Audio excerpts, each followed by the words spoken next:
I'm not so sure what's so funny over there. Oh, You can add it to the meme of the day. yes. So tomorrow. Hi, so everybody. tomorrow you'll have It'll be to- tomorrow's video of the day. Hi. Well, welcome to Live Oh, from I didn't Rabs. flip the day. I did. Oh, you did? Oh yeah, no, it's a funny story about that. Welcome to Live from Rabs from Inside Rabs Country Lanes. Today is episode 25. 20. It's day 30 of the quarantine. I counted, I think, if I counted it right, starting from March 17th. We didn't flip it yesterday. We did. I flipped it. Yeah, so then we didn't flip it the day before. Oh, maybe you didn't flip it. Easter, she flipped it 1 instead of 2. So we had bad information yesterday. Yesterday was not day 28, it was 29. We're going to have to print a retraction and a correction. So. We have a new addition to our table. To the set. So I felt it was necessary because yesterday Frankie was talking about feeling very tense. He talked about his, I won't call it road rage. He was having some problems driving around Staten Island and so maybe some problems in the bank or somewhere. So we talked about him trying to get him more zen and more relaxed.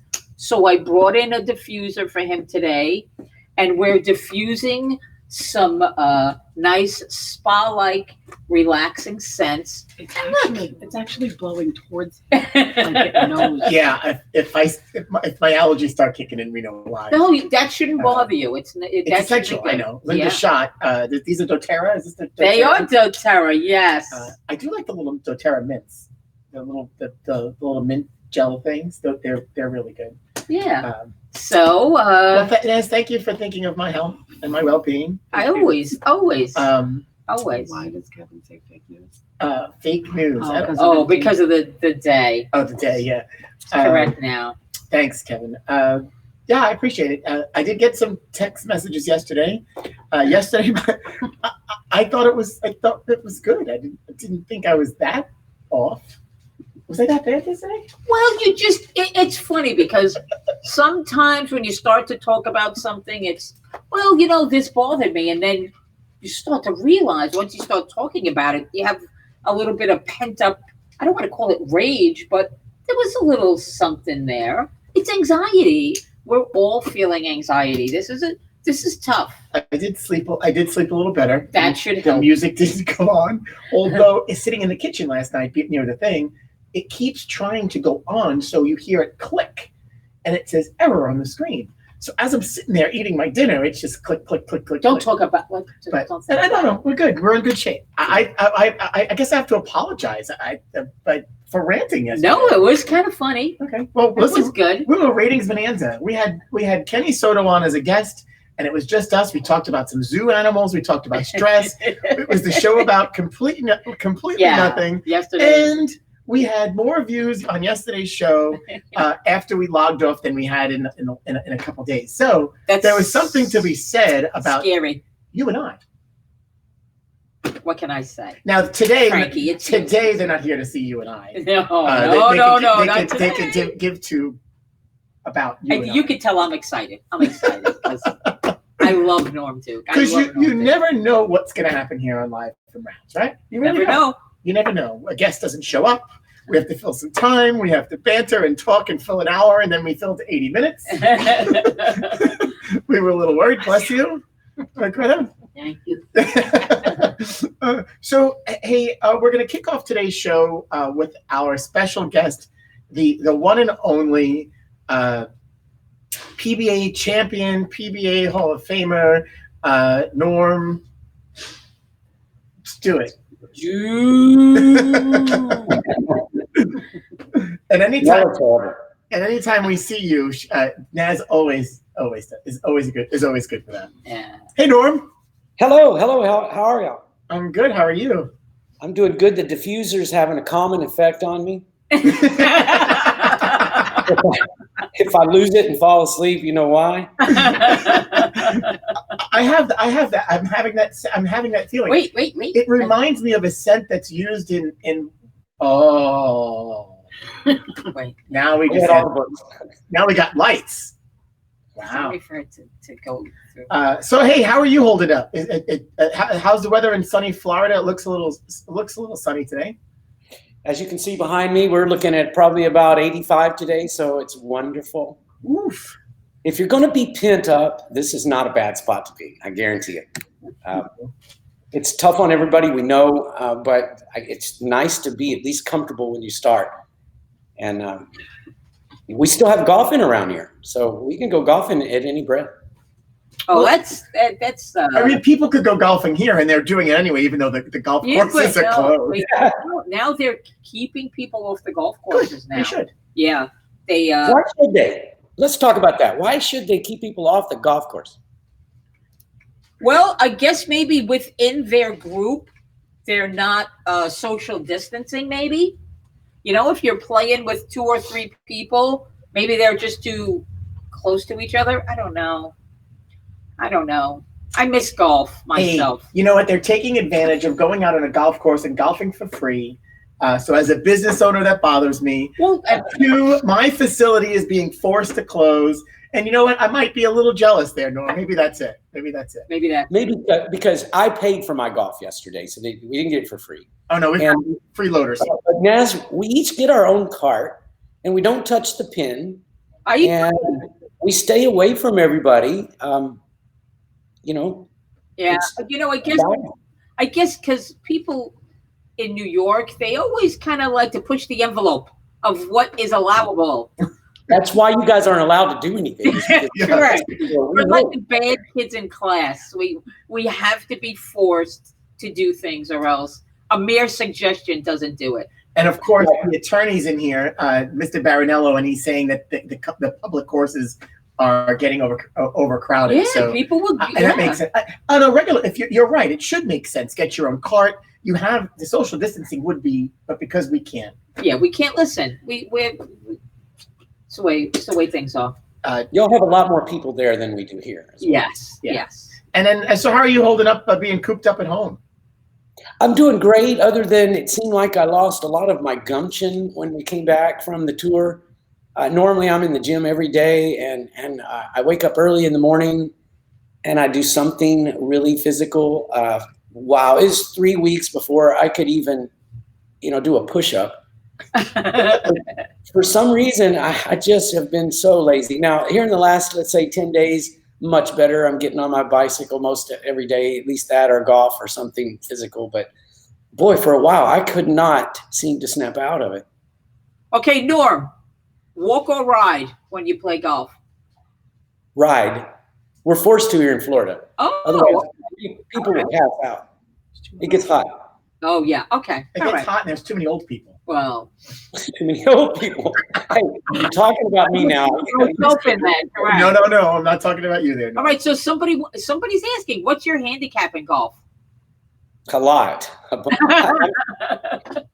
I'm a 10 playing probably to a 12 or a 13 right now. I'm stupid bad, but hey. But it's fun. It's a great sport. I love golf. It's fun until you throw your club and you hear that. I've done that. So yeah, have you? Yeah, it's fun. It is fun. It's frustrating, but it is fun. It's out. I think it's such a nice compliment to bowling because it's outside. It's in the sun. You kind of get to be outside for a while, for a period of time where you could say nobody can really bother you. So you say you throw golf clubs occasionally. I did it once. You did what? Have you ever kicked a ball return at Raps? Never. I've never kicked a ball return, ever. Have you ever gotten on to somebody who kicked a ball return at Raps? Yes, I have. Was it me? Kids. Our producer said no, it was her kids. Because I'd be like, back off, lady. I'll bring Weber down here and see how you like that. We had this conversation. This was a little rant, not yesterday. This is a rant. So the other day we went behind the scenes with our head mechanic, and as you can imagine, any head mechanic having what to say about somebody punching equipment or kicking ball returns. And so I went on this little rant about what we say to people because it drives us bananas. It absolutely drives. I don't walk into your house and kick your crap. Right. the ball return that didn't throw the ball down the lane. Like, on a good day, you may not say that, but Right. Correct. Rab, everywhere. Excuse me, Frank. Anywhere you're invited from now on, you just got to walk in and kick something. I like it. I'm in. He won't do that. No. He would want to, but I don't think he can bring himself to do it. I think we get more excited when we are physically bowling and it happens near us. Like, dude, you have here. You have no respect for I'm right here. I'm right here. Hi. And I love when the rest of the league looks at you. They look at me. You can do anything about that? You heard that? Yeah, I heard it. And then everybody else is ready to tell you who did it if we didn't already know. I mean, on the bowling tour, when I don't kick racks, but I've seen it a lot of times. If a guy kicks a rack and it makes a lot of noise, you get two different responses from the players. Half of the field are looking at them like, how dare you, man? These people are our host. And you're supposed to, and then the other half are like, yeah. Great. I wanted to do that. Glad you got it out for me. Yeah. Are they clapping because they wanted to do it, or the fact that that's what he said. they got to pay the fine, and so there's a little bit more. There's some money being shelled out. Well, I mean, the people are just thinking about kicking that rack for 2 or 3 hours while they're bowling. No one's doing it, so it's kind of a build up. And when somebody does it, they're like, "He did it! Look at it!" Yes. Who's the biggest offender? I might know the answer to this one, but it's notorious in Las Vegas. Nick Melnikoff, he laid into one at the old showboat that stopped the field, and it knocked the rack over, knocked the top over. So he had to reach over and pick it up, and he adjusted it. And he looked like he was real embarrassed, but he just took a step back and then wailed on it again. He caught it all the second time. I mean, we were all stopped, and it was very quiet. Everybody's watching him, and so the second time when he hit it, it just echoed throughout the building. That was probably 2/3 of the people clapping, and only one. The second time, especially. He swayed us there. You know what? It was as bad as it is. It was fun. I was there. Oh, listen. I hope nobody feels that this is an endorsement of abusing equipment. I'm sure. Don't take it that way. There's no 3 strikes you're out deal. This is a don't do it. Just don't do it. A public service announcement courtesy of Norm Duke. We should keep that, and then we'll share it. When somebody does it, we'll just text them that little snippet. Yeah, that's perfect. That's perfect. Or a little airdrop as they walk by. So hey, you guys are on tour bowling, put to a halt. So you talk a little bit about not being able to get you feel like you're not in your regular regimen, but what did that feel like? Hey, I have this job, and all of a sudden, boom, we're not bowling. Yeah, it's kind of like the rest of the world. It was out of nowhere. All of a sudden, we have a pandemic. What we knew is that something started in China and is likely going to reach us. We didn't pay much attention to it for the first, I guess, 6 or 7 days that we were in Las Vegas, and then here we go we're going to bowl tomorrow without fans, and then we're going to postpone a couple of 3 shows, and then we're going, kudos to the PBA. Some of us looked at it and said, wow, is this not overkill? We knew nothing about it. We're bowling all day, but the PBA had their hands around what to do. I think they handled it perfectly. They got a show out of the deal. With the World Championship at the end, and then they postponed all of the animal patterns. It was unique, to say the least. We'd never done anything like that, especially bowling in front of no one. That was weird.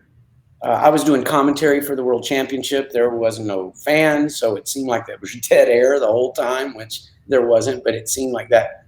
So it was different for all of us. And, my 39 years out there, I've never seen anything like it. But look, they handled it good. We got home. Everybody, as far as I know, everybody was safe, and we're staying safe. We're doing just like, look at your bowling center right now. It's empty because we all know this is important, and we want to get back to bowling. Yeah, we're itching, and a lot of our folks are, and of course, we love the question: when are we going to open again? I wish I knew.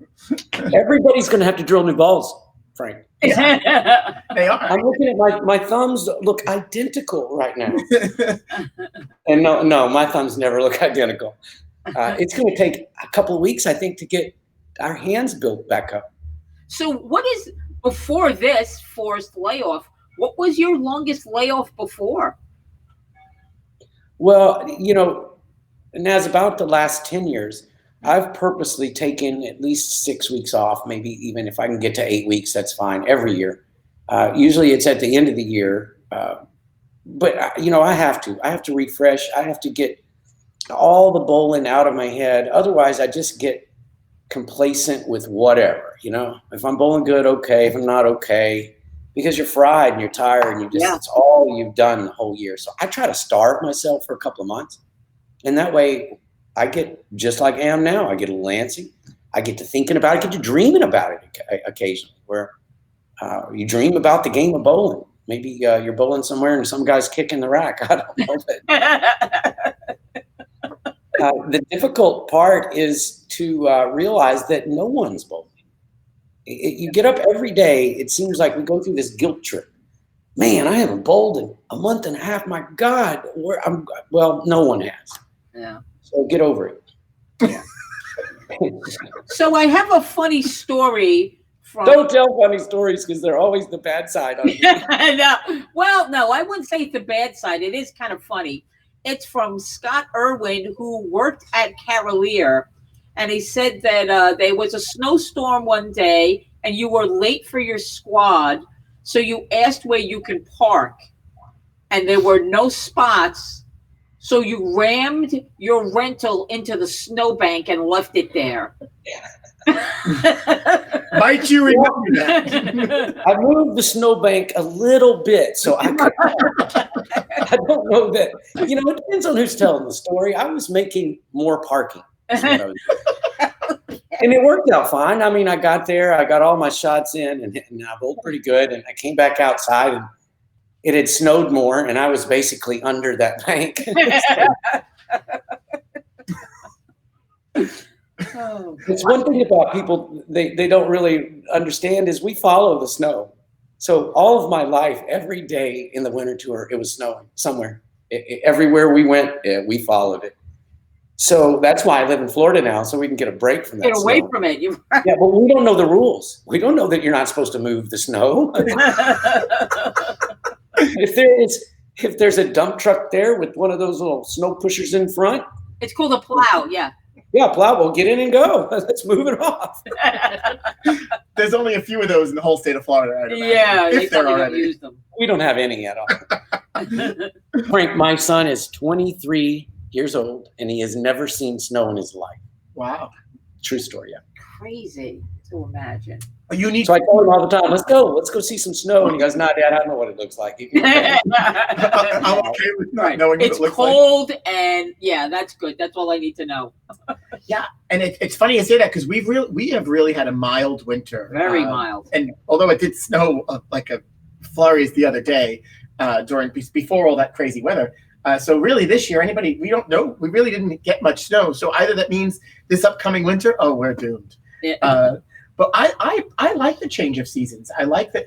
I don't mind that. Listen, do I really want to shovel the crap? No, but it is what it is. But I like the change. I don't think I could live in sunny Florida. I don't think. Well, I will tell you this.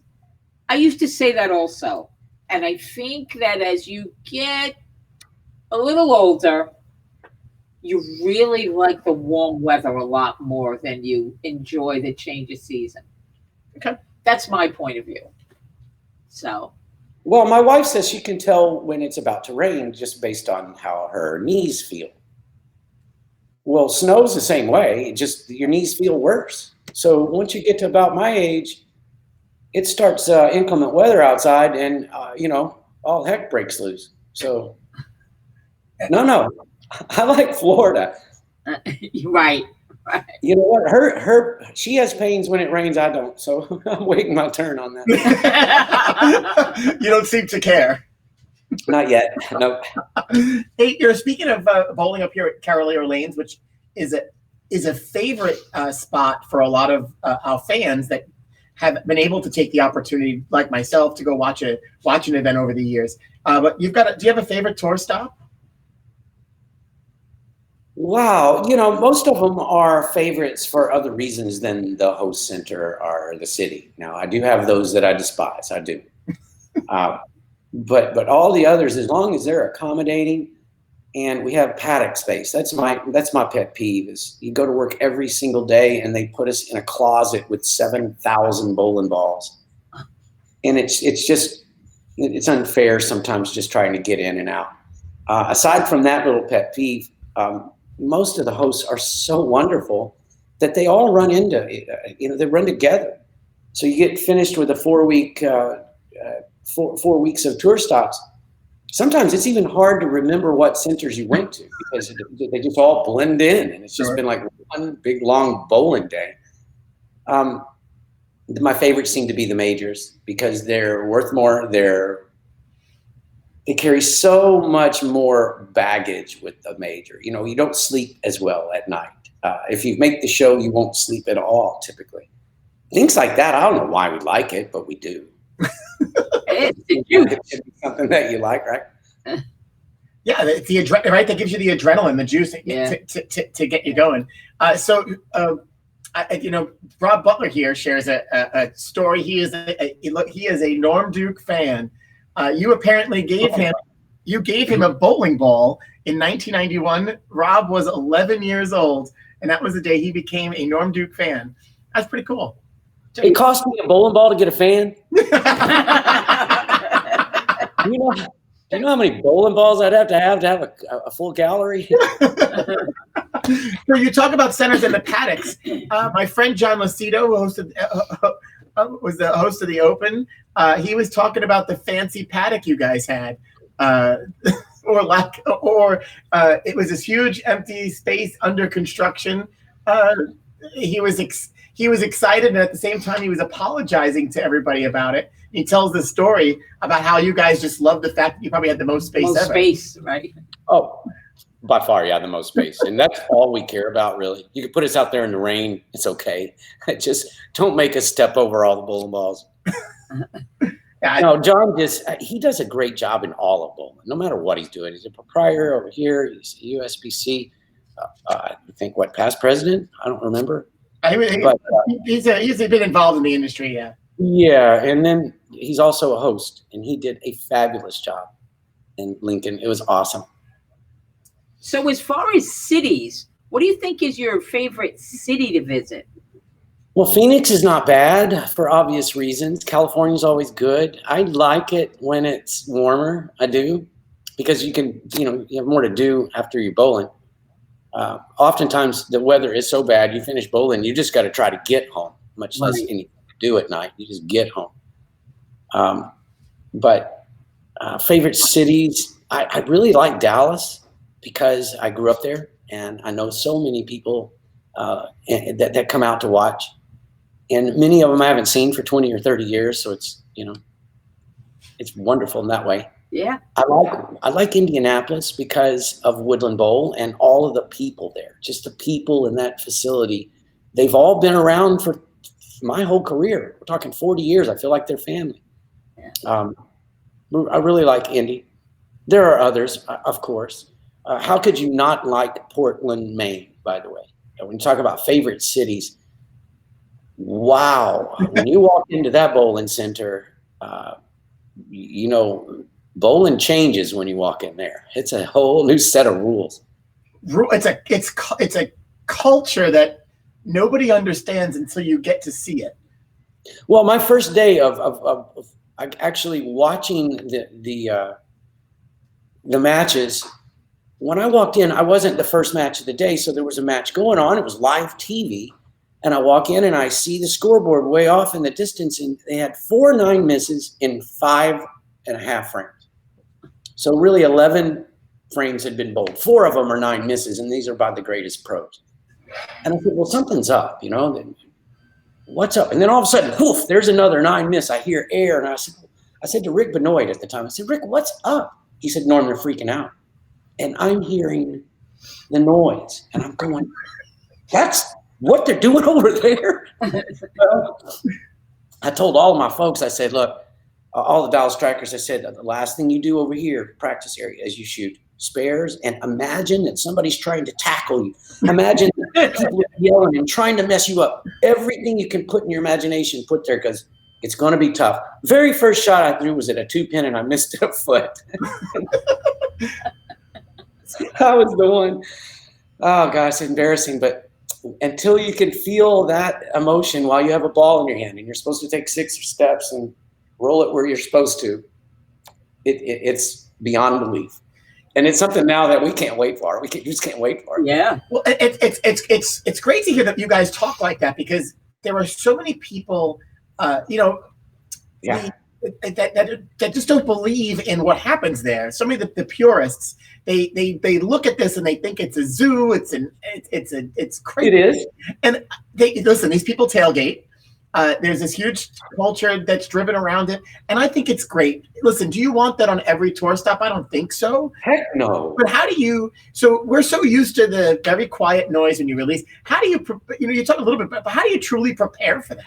Like, well, that's what you do. Is you tell everybody, hey, last thing you do is you imagine that people are throwing things at you, and you have to dodge cars. And whatever it is, you got to imagine to make it almost unplayable. You try to build that scenario, and then you go over there and it's much worse. So whatever. Plus, it means so much. You've got not only the 4 guys that are on your team, but typically their families are right there behind you too. So you're carrying the weight of the whole team and their families. And when you do something really stupid, it hurts worse than anything. And so the whole time you're just saying, hey, look, I'll just take anything non-stupid right now. Well, so I'll just take a 9 spare. Get me out of here. Talk a little bit about the team atmosphere. We were talking last week with, I guess, was it Carolyn and Dell? Yes. We were talking with Carolyn and Dell last week about how you're out there bowling for yourself for most of the time, right? And so put yourself in this team atmosphere. Forget about the venue. Just the fact that you guys are bowling up as a team. And how you guys prepare for that, and what that means for you individually, but as well as a team, because you look forward. You're saying you look forward to it, but what does that really mean for you? Well, it's scary, and it's the only team event we get for the year. So I guess it's like us going to nationals for most of the bowlers. So it's just the event. As soon as you get in the car and you start going to the airport, you start thinking about, whoa, boy, here it comes. And you're scared out of your wits when you get there because you know what's going to happen. You just know. And, literally, you were talking tailgating. At 7:30 in the morning, they're tailgating. We don't even start till noon. And so you drive up at 9 a.m., let's say, and here are women throwing hatchets at a target. And over there are girls trying to split logs this big around in 2, and they're having competition. And you don't even want to bowl at that point. You're like, hey, this is good stuff here. Where do I get my ticket? And then the same people are going to come in and watch you bowl in about 3 hours, and they're not going to like it if it's all quiet. No. No, they're going to give it to you. And it's sweet because they come up with nicknames that this was the greatest thing is, one day Chris Loschetter was throwing, and I hear UPS, and they're chanting this. And I said, what does UPS mean? And they said, oh, Norm, yesterday you wore all brown and you threw a messenger. So now they're chanting UPS. And so they come up with these chants like Simonson. They started chanting Juice Box because he was 18 years old. That was good. And then Dave Wadka gets up one time and he put a little highlight color in his hair up front.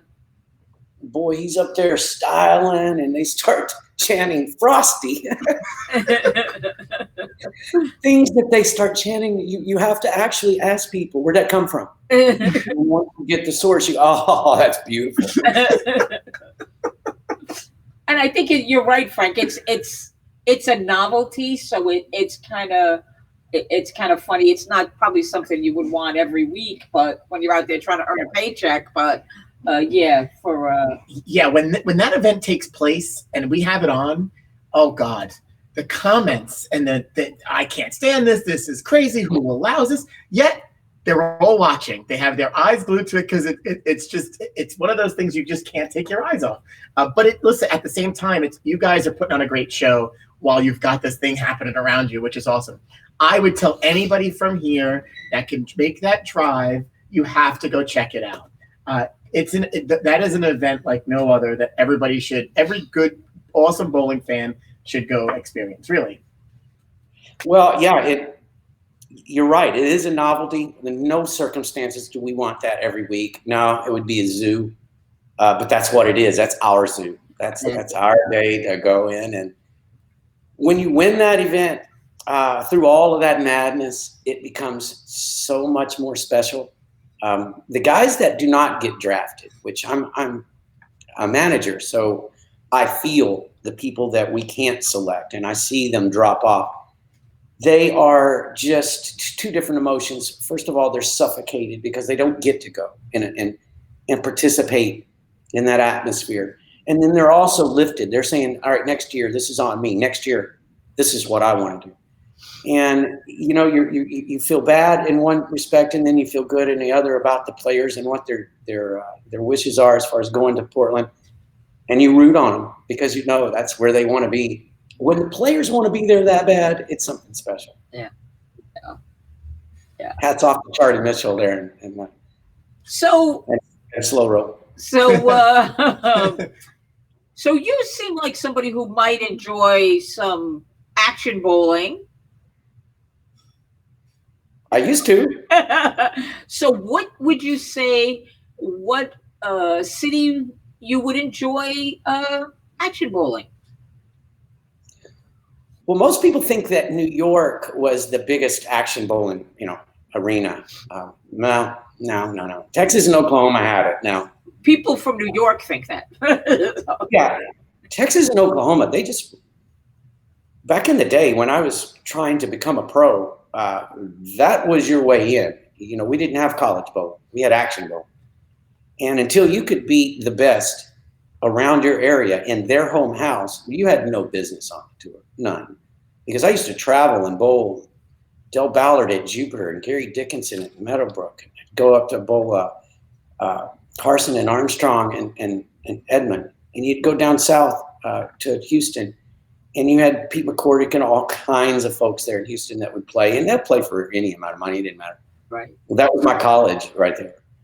And so when I got to New York, it was just different. It was a lot more flamboyant. Yeah. A lot more yelling. And, when you get a strike, everybody on that team, everybody that's betting that side, they let you know what side they're on. Not in Texas. In Texas, they had a couple of hoorahs here, a couple of hoorahs there, and then they'd exchange the money.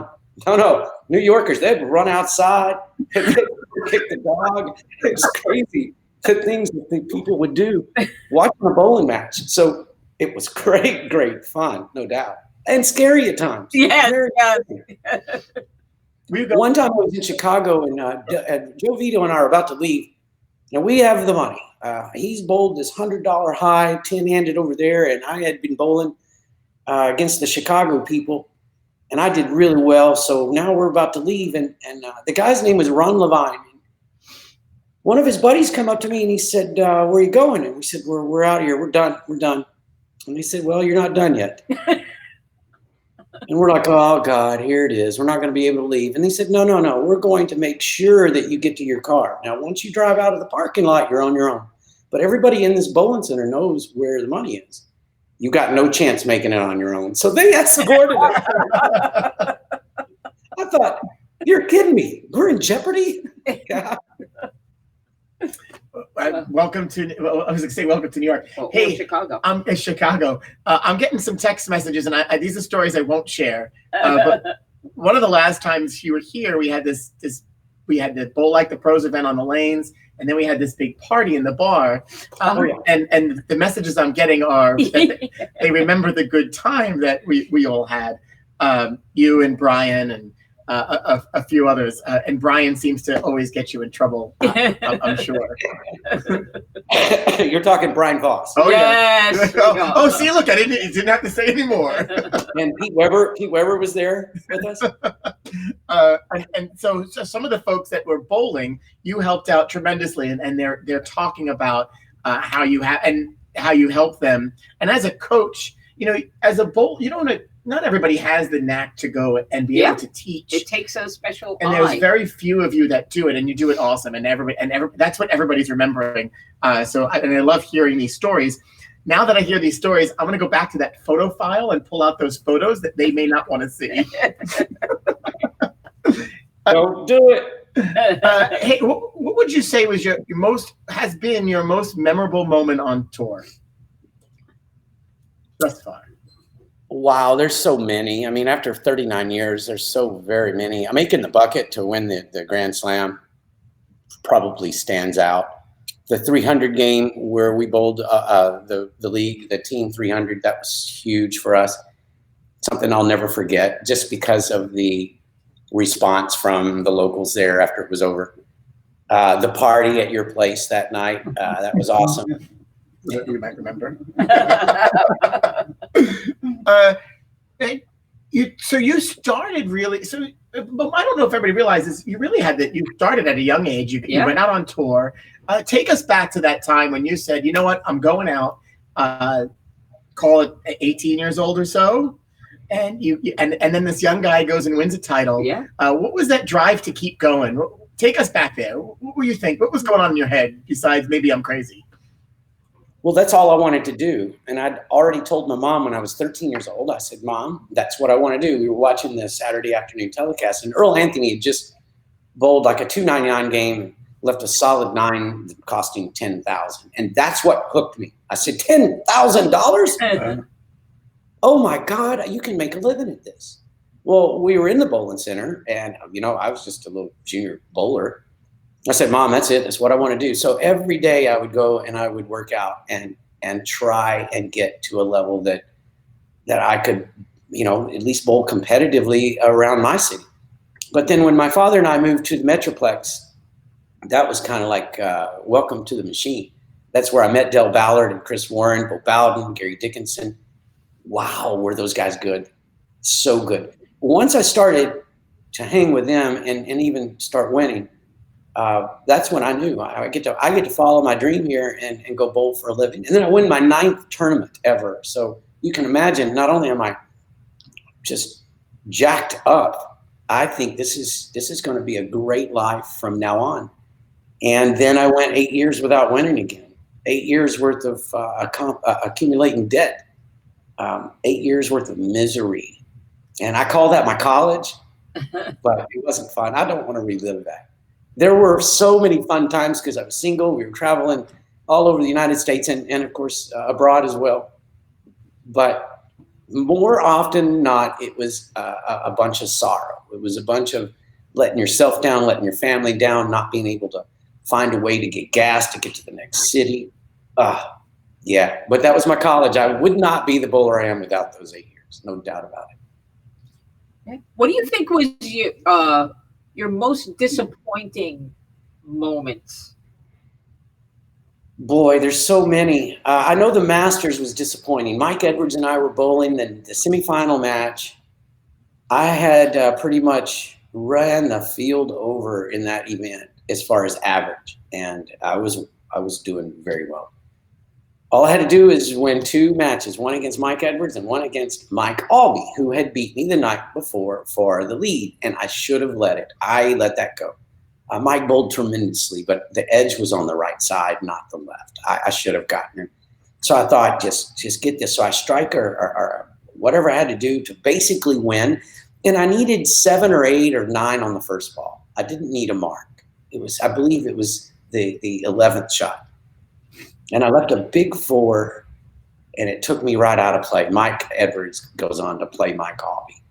I'll never forget that because I should have the night before. I should have that day.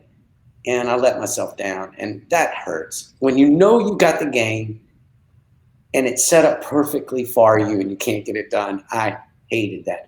Other things I hate is the little things, like missing a cut. Just missing a cut, or not even just missing the check when you need, let's say, a double or a mark in the 10th to make a check, and you miss that, and you've got to live that for 4 days before the next event. You got another chance, right? Yeah. And then when that event starts, all you remember is missing the cut the week before with a horrible shot. So you're thinking, well, it'll probably happen again, you know. So there's so much about pro sports that you live with the good and you live with the bad. And we look at, you know, teams like the Cleveland Browns, who haven't enjoyed that much success in quite some time. I have a different feeling for the Cleveland Browns now, because I know what that feels like, what it has to feel like to the coaches, the owners, and the city.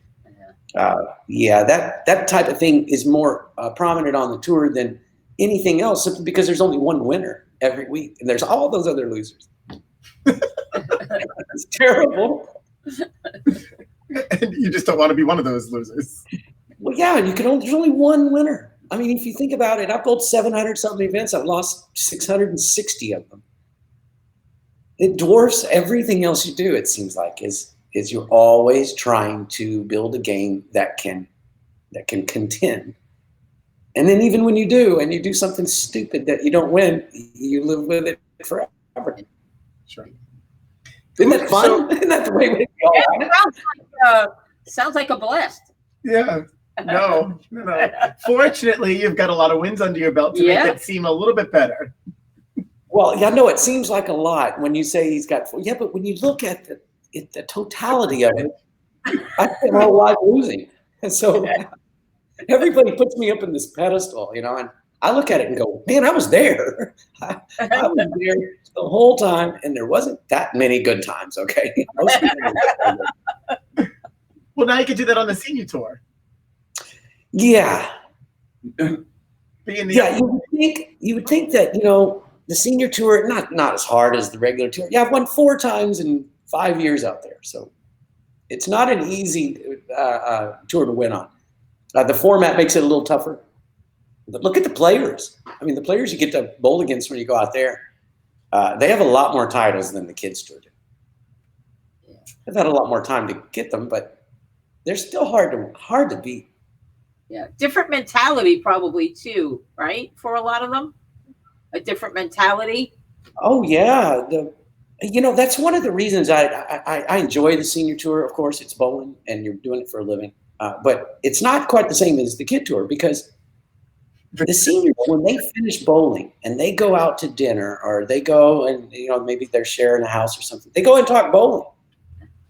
And I can't take that. I can't take it. Because I'd been bowling the kid tour for 3 months over here, not even a day off. The day I get off, I've got to go to the league. Then I've got to go over there and do now we get to start the senior tour and you want to talk bowling. No. So I spend a lot of time by myself, as much as I love those guys out there. And believe me, it really is a great crew. I can't say enough about the genuine kindness and great people out there. But I spend a lot of time by myself because I just have to get away from the sport of bowling at that point. It's just too much in 1 year. Yeah. So if our friend Joe Cal was here, Joe Cal has been our co-host on and off in the show. And one of the things that he always asks our professional bowler guests, who is that one guy out on tour that always seems to get in your way? In my way? Oh, yeah. Oh gosh. Always. You know, it used to be Dave Ferraro. Dave and I had a great relationship. I will cherish it forever. And one of the reasons that he liked me so much is because I never beat him.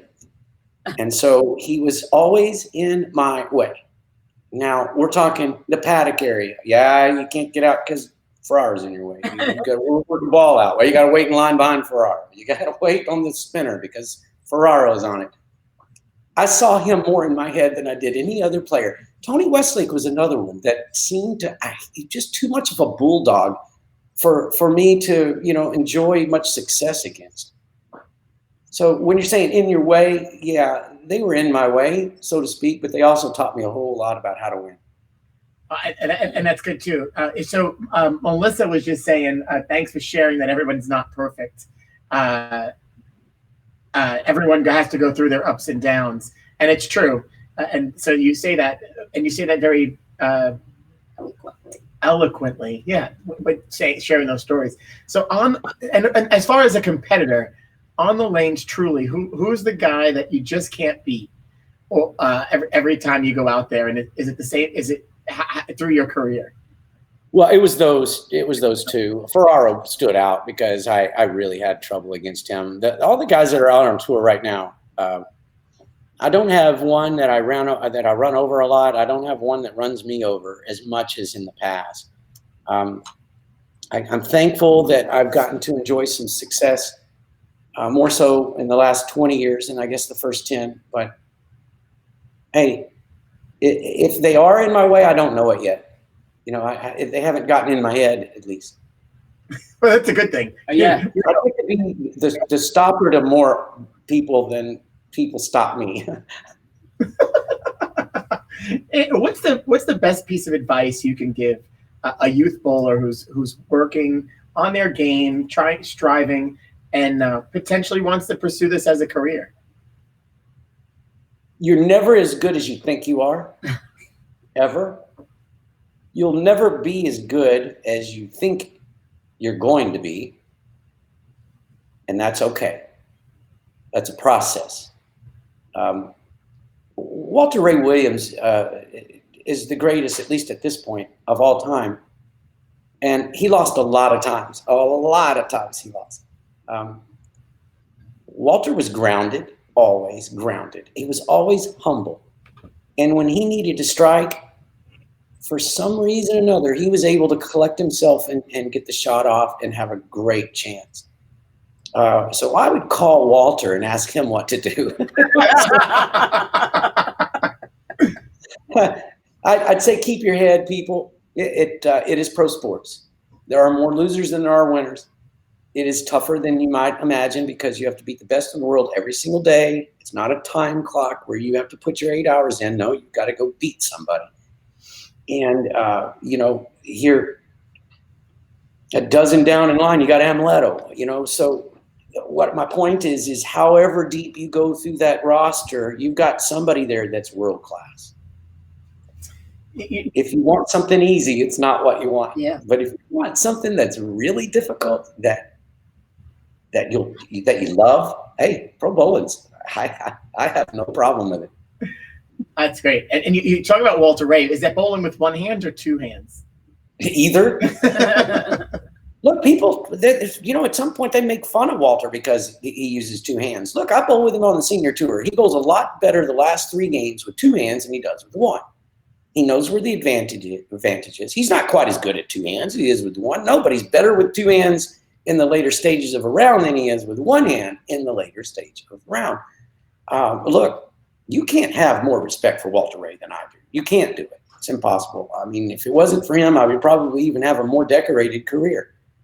But I'm so glad that I got to watch that and I got to learn from him, and I'm a better bowler because of Pete Weber and Walter Ray, Marshall, Mark, Earl.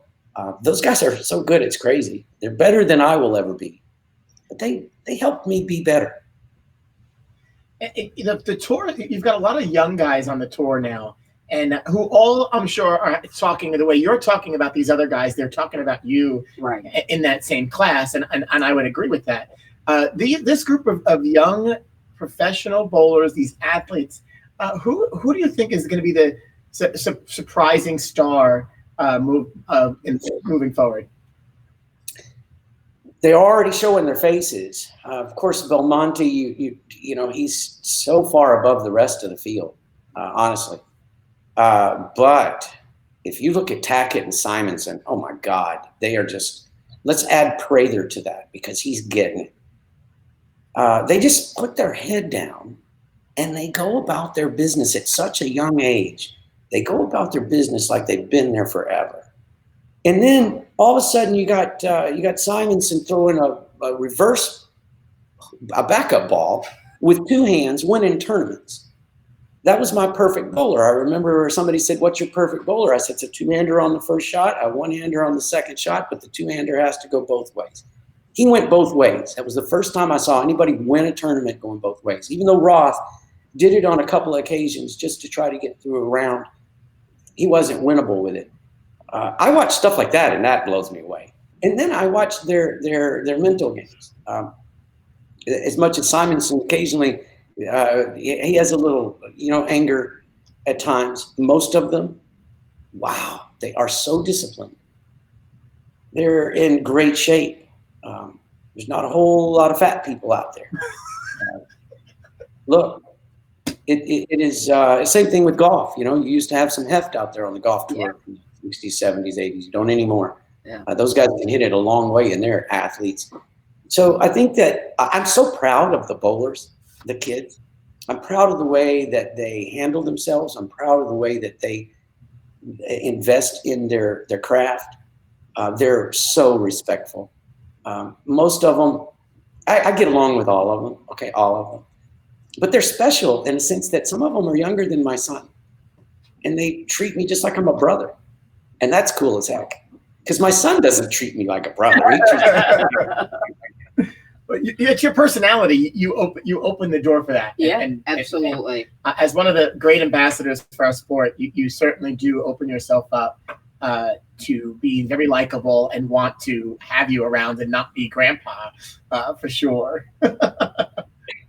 So when you were younger, was there a bowler that you kind of maybe tried to fashion your game after, or somebody you looked up to?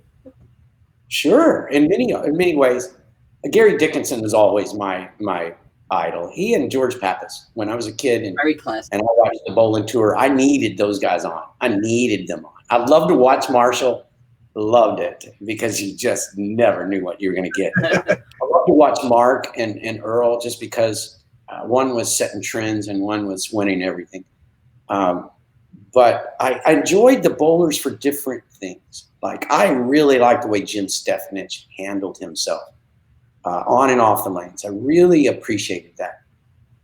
I enjoyed the knowledge that some of the players exhibited back then, where I was a sponge. I just wanted to hang out with them just to learn. I mean, Coco Johnson, Don Johnson, Jimmy Johnson's dad, what a wealth of knowledge he had. And man, I got to hang with those guys. So it was awesome in that regard.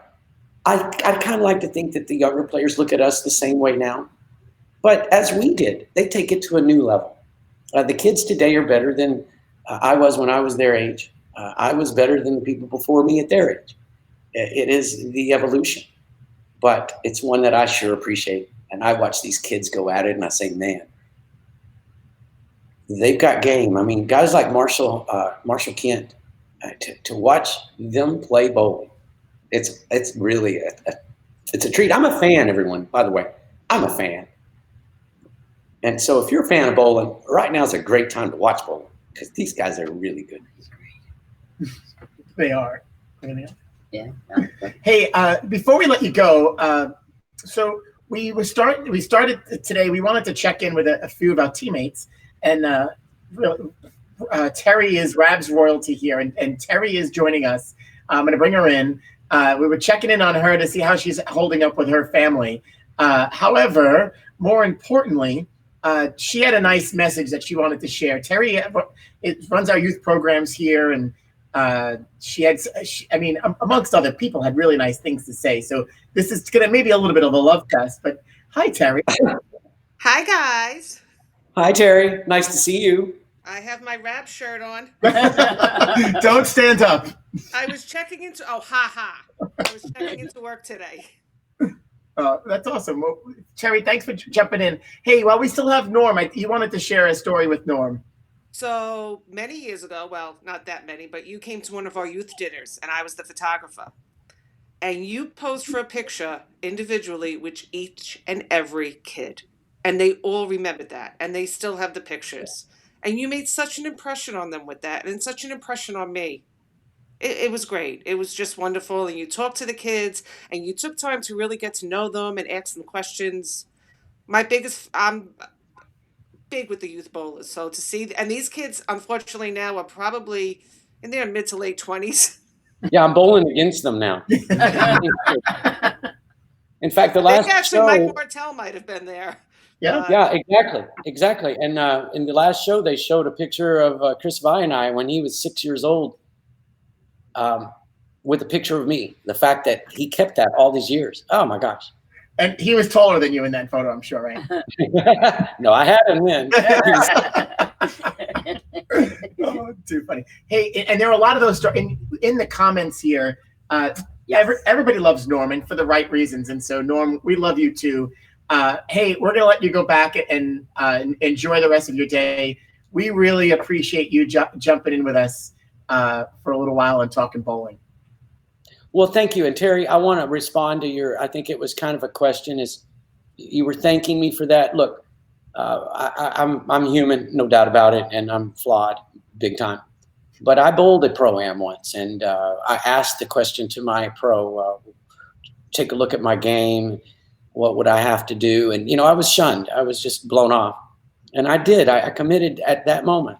I was probably 15 years old. I committed that I would never do that. I guarantee you in 40 years, I've blown people off. I guarantee you I've been not so desirable at times.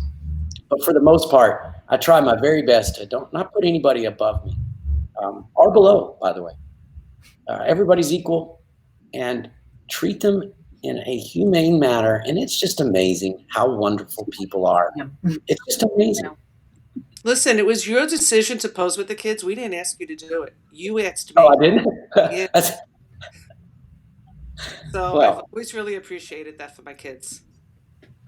It's awesome. I tell you what, one of the greatest things of my whole career is the fact that when people talk to me, at least, they tell me how much they appreciate things that I did before I knew what I was doing. It means a lot. That's awesome. Ooh. Well, Norm, thank you. Thank you. Thank you Thank for you. being you, and thank you for joining us today. We'll see you. You'll be here before we know it, and we'll make that happen. Stay safe, stay healthy, Yes, and please. we'll talk soon. Okay, we'll see you next week. Yeah, come in. All right. Hey, the line is always open. Pop in anytime you want. Yeah. We'll talk. Hey, God love y'all. I love you too. And let's get some folks in those bowling centers. Absolutely, we're with you. We'll talk to you soon. Thanks, Norm. Bye-bye, everyone. He's the best. Hi, Terry. Hi. Oh, How are you today? You miss me? Yes. Lie. Please lie. No. We really do. We really do miss you. We really do. This is not something that we really want. yeah, we're not really happy. We miss everybody. We do. Yeah. Mostly everybody. So, Terry, you are taking this in stride through comedy, which doesn't surprise me at all. And you did, if you didn't catch it, one of your posts was our meme of the day last week. Oh, Your daughter tells us that you're very loud. You're very loud, and she can hear you downstairs. Get over it, Mary. How are you holding up?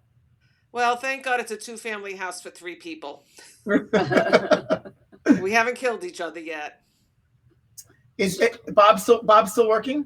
Bob's still working. He's in the fire department, front lines. Kind of sucks, but it's his job. So does pretty much everybody have a designated area in the house? Yeah, Mary has her apartment and she locks the doors. Mine might be the bathroom, but There's good acoustics in there. yes. What How are you guys? We're good. We're here every day. We're doing. We're hanging. Fortunately, everybody, knock on wood, everybody's healthy. My brother is working too. They're kind of doing the 3-day off rotation in the house, in the fire department, in the houses. But no, fortunately, we're okay. We're just, we're trying to stay sane, like everybody else. Yeah. And we appreciate everybody that joins us every day and listens to us. If you listened to us yesterday, it was a little bit different than usual, hence the diffuser. But we do miss you. And when I reached out to Terry and Pearl didn't grab on today, so we're going to get Pearl to check in with us another day. The first thing they asked if they could come here, and it wasn't they wanted Jello shots. Again, we're back to the Jello shots. Yeah. Where we started 30 days ago. Terry, you could have just lined them outside on the sidewalk. I would have done curbside pickup. Curbside pickup. All right, we're in. Maybe that's what we'll do. We'll make some and throw them out on the curb. That's good because I need some. We'll throw them out there. Well, we're glad to see you and glad to hear you. Please keep us updated through your posts. Yes, keep posting them. You haven't killed the cat yet. The cat hasn't killed you. No, but he did call in a bomb threat when I tried to homeschool him. I didn't see today's post. What were you ranting about today? Oh, I went to Babbel.com to try to learn right. Language. It's all Greek. Babbel's actually, if anybody actually wants to try using it, I used it before going to Italy a few years ago, and it actually does work. Yeah, some of those apps are they're actually pretty good. I mean, you can get the basic. Yeah. You can learn a new language before you come to work. Oh, I so. I know Pearl's tried to teach you Spanish over the years and it hasn't worked. So why? No, it hasn't worked. I let her deal with all the Spanish. Well, Terry, it's nice to Can I tell you the funniest story about Pearl? Because I was going to tell you anyway. Watching. Pearl's watching. I just got a text message. Yeah, go ahead. Okay, so there was a day when we had on the Cosmic and all the music, and these two young kids came up to return their shoes, and Pearl wouldn't give them back their shoes until they danced. So I guess they did. And they couldn't dance. But they did it anyway. They did it. Yeah. Oh, Dennis said, "How about you learn English?" Ooh. Oh, Dennis! Dennis has been pushing all the buttons from home while we're here live. He's yelling at me, telling me I need a haircut. Yeah. All right, Dennis. Wait till we get you back here. We may check in on him. Maybe. Or it's Dennis and it's not Olivia. Well, it's true. We don't know that before. No, because Olivia's been in. Both of them have come in and out and watching the shows or watching together, or they're totally separate in the house. I don't know. Oh, Terry. Well, we do miss you. Yeah. I miss you guys too. Before we know it, we'll be back at it, pulling each other's hair out. Look at how precisely she has a bowling pin set up in the back. Oh, yeah, look at that. Jeez. right in the corner. Terry. I've got bowling pins in my house. Really, thank you for dropping in. We miss you. We'll see you soon. We'll do this again. Nice. And Pearl's watching. We make sure to have Pearl drop in. How awesome was Norm today? Oh, he was amazing. And let me tell you, between him and Belmo, those interviews were great. They really were. I've learned so much about the two of them. Yeah, they're good. You know what? We've been so lucky that every person that we've had on has been very sharing and genuine. And listen, I think we're this is tremendous for us. I mean, Frankie and I are like, every time we get somebody, we're like, guess who we got? And we're like, and we just honestly we really just sit here and talk to them. It's not like we have a page of questions. People will suggest things, but we're just talking, and they're great. And, everybody's been great. It's great. We're blessed. It's awesome. It's awesome. It's awesome. It's awesome. Hi, Liz. Hi, Terry. Well, Terry, go back to doing whatever you were doing. Are you actually cooking, or is Jody's takeout the deal every night? No, Jody's is just once a week. I've actually had to cook every night. Other than that, what's your favorite thing to cook? Curbside pickup. She posted that today on on our photo. Yeah. Oh, too funny. All right, Terry. Right. We will Bye, see guys. you later. Love you, miss you. We'll talk to you soon. Oh. Good old Terry. Never a dull moment. Hey, so we've been asking you to share your bowl at home videos, and we've got some good ones. I came across this one yesterday. Our friend Daniel O'Leary, formerly of the Advance, working at the Daily News, I believe now. Yep. And the Easter Bunny brought some treats for his kids, of course, and one of them happened to be a bowling set. Check this out. So they're bowling in their yard, which is pretty cool. Watching. and,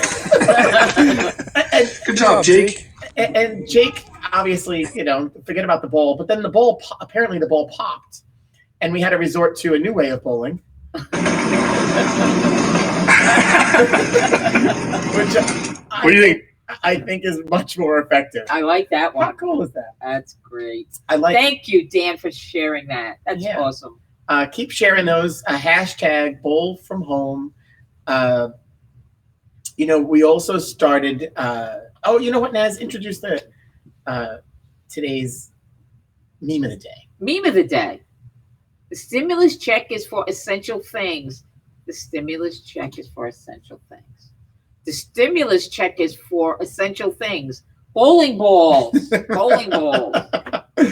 Which goes right in theme of what Norm What said. Norm said. Everybody's going to, and we didn't even, what's funny, we picked that because people were getting their stimulus checks and posting today that they got their checks or waiting for their check or waiting for their money. And I couldn't get into my bank. I couldn't even get into the app today. Yeah. Because everybody, Somebody's was checking their app. So not only did we checking for the check. They were checking for the check.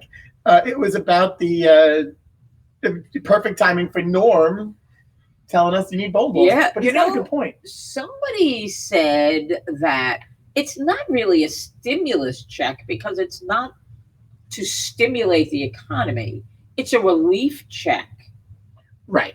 That hopefully people are using for things. Well, I guess you could say you really need a bowling ball. I'm not going to try to talk you out of buying a bowling ball, but so I think there's a little in the wording of that is a little, stimulus or relief check. So, but by all means, bowling balls are necessary. Yeah, and if you're not practicing at home in any way, shape, or form, do something. Keep yourself active and moving. You might not have your bowling equipment to put it might be here in a locker but if you do have your equipment, Norm makes a great point. Our hands are not going to be as swollen. Yeah, his as they thumbs usually are the are. same. Thumbs He are the same said. size. I'm already feeling that too after not bowling. So for a few weeks. Live from Labs, you really never know what to expect. You never know. You never know who's going to come in, who's going to pop in. Norm Duke. I love him. I love Norm. I'm going on record. He's awesome. As if people didn't know that already. When I introduced him at our youth dinner, he's the one person who honestly I was, what do you call it? We're not starstruck, but you get like tongue-tied. No, you were It only starstruck. happened to me like one other time. You were starstruck. Go ahead, talk about that. Go ahead, talk But about then that I a little got bit. starstruck by Yeah. Norm. You did. He's just a great guy. He calls somebody else the greatest of all time. I think he is one of the greatest of all time. So to be able to meet him and talk to him, and like we talk to him here, like he's, he comes across like a regular guy. So to me, that makes, and even the words he used and it comes across in his actions that he doesn't put himself above anybody, and he's a genuine person, and to watch him interact with the kids, and how could you not love that guy? How could you not love him? He's a great guy. He is. A great guy. And I was joking around a little bit when they were here, and you guys, I'm getting these funny stories. We really had a great time with them. Oh yes, that's an additional that's party. Was separate, but totally yes. separate. However, that same day, Rob Butler talks about his experience when he was 11 years old. But if I remember that day, Norm helped Rob on his trigger step, and Rob was. Oh, when we did that, yes, when we did that clinic, and that was the time Rob had pointed that out and got him out of a little bit of what he was doing there and helped his game. If you remember that, and a few others. Lisa Wilders was also saying the same thing. Yesterday we were talking about animal. We talked about everything yesterday. Yeah. Yesterday is going to fly by, the show about nothing, but it's out there for everybody to remind us how that went. but we talked a lot about animals, and we had some videos from the zoo. Kenny sent them while he couldn't get on. We talked about pets, and so we added. So we have the meme of the day. We're looking for your bowling from home videos, but we have now a new segment, Yes. the pet of the day. And it doesn't have to be a dog or a cat. It could be any pet you might have. Well, the first pet of the day was a macaw. Correct. Was the In the shower. Was Skittles Rourke taking a shower. Skittles Rourke. Well, today's pet of the day, this comes from the Soto family. Lucky. This is Lucky, I believe. Lucky. Oh, God. And, of course, Miranda. How cute is that puppy? That's a cute dog. That is today's pet of the day. And Kenny was with us yesterday. And once again, on the stream, it's showing sideways, but that's not how it looks to us here. I got to work on that. I got to figure this out. Oh, you mean that picture is sideways? Yeah, it's showing horizontal instead of vertically. Okay. But that's all right. You get the picture. He's cute. He's cute. So thanks to the Soto family for sharing that pet of the day. He was here with us yesterday. We checked in. He was talking a little bit about work and the drugs and what's happening out there. Yeah. So we appreciate that too. Very interesting talk yesterday. Norm brought up our friend Mike Albee, and next week he's going to be on the show with us. Mike Albee. The one and only. He's been tuning in and watching. We were talking yesterday, and he's going to pop into the show next week with us. But we've got, again, another great week. Tomorrow is Food Thursday. Food Thursday. So Pam Silvestri will be joining us. And hopefully you're watching her little morning videos. She comes on at 9 o'clock promptly. And she just gives a little review of what's going on the restaurant scene, who's doing takeout, who might be offering something special. Actually, I think a couple places maybe kind of reopened this week. And Pam is great. She gives great information, and love watching her. Yeah, if you're not friends with her on Facebook, she's been adding everybody, but it's 9 a.m. and she's got a live piece that she talks exactly what Naz is saying. Yeah. And then on SI Live, she prints it as the food diary, her Pam's diary, and is talking about what's going on out there. So if you're looking for a new place to check out, be sure to either watch her, or then if you didn't get to watch her, check out the list, and it gets updated pretty often with the restaurants that are open. Yeah. And we've got some other special guests lined up for tomorrow. So Pam, food, and talking Staten Island. So we're excited. And then the weekend, Pro Bowler Saturday is. We've got Friday. We've got some special guests. We're not giving it all away. And then we continue to talk bowling. But then Saturday is Pro Bowler Saturday. Pro Bowler Saturday. The Bone family will be joining us. Parker and his lovely wife Leslie, and maybe the kids too. Yeah, there's a lot happening there. That's we're excited. So yes. Leslie, Parker, and the family Saturday afternoon. In the meantime, Naz, I think this was a great show. Oh, this is a big one for me. I'm gonna go home. I'm gonna diffuse a little bit more, and you might have started crying before. No, my voice cracked a little bit. No, I thought I saw you were like. There was no tears. There was no tears. Norman said something that was, He's a good guy. He's a good guy. He's awesome. He's a good guy. So thanks for tuning in with us. Thank you for continuing to watch us every day. Yes. Remember, we're here live from Rebs every day at 2:00 until further notice. UFN. Hashtag UFN. Unless we tell you otherwise. We've had a couple times with special times. No special times at this moment in time. Nope. 2:00 every day. So please share our posts and videos. If you're watching us on YouTube, subscribe so you get the little notification. Share. Please, we want to reach as many people with our stories and what's going on inside here, or really, nothing. Us.